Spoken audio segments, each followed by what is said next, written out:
I always thought marriage was built on trust.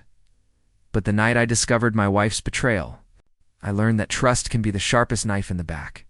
Emily had been distant for months. Her phone clutched tightly, as if it were a lifeline. Whispers in the kitchen when she thought I was asleep. Laughter that wasn't meant for me. Signs I dismissed until they bled into a picture too clear to ignore. And then one evening, she told me she wanted a quiet night at home. "Just us," she said with a sweet smile that felt rehearsed. But my gut told me there was someone else behind that performance. And I was right, because hidden deep in her messages, which I finally dared to check, I saw him. Mark, a corker of hers, a man I'd met once at a company dinner, shaking his hand, not knowing that same hand would be touching what I thought was mine. They had planned everything, right down to the wine she said she'd bought for us. But the twist was she never knew I had seen their plans. Never guessed. I was already moving the chess pieces before she poured the first glass. I could have confronted her, could have screamed, cursed, thrown her lies in her face. But rage gives only fire, while silence gives strategy.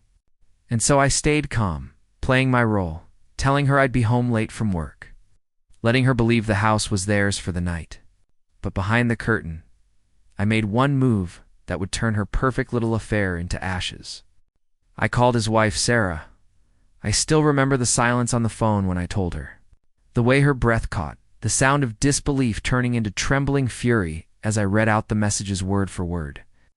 Proof of what she must have suspected but never dared to confront.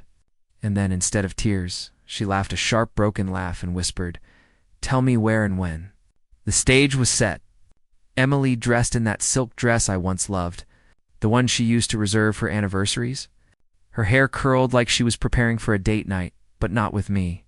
She lit candles, dimmed the lights, put on soft music, as if she were living inside some cheap romance novel.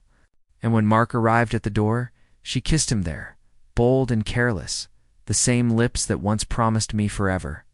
They didn't know I was already waiting nearby, hidden in the shadows of my own.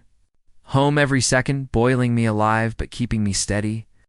Because tonight wasn't about pain, it was about exposure. Sarah arrived quietly, slipping through the side gate as planned, her face pale, but her eyes burning like coals.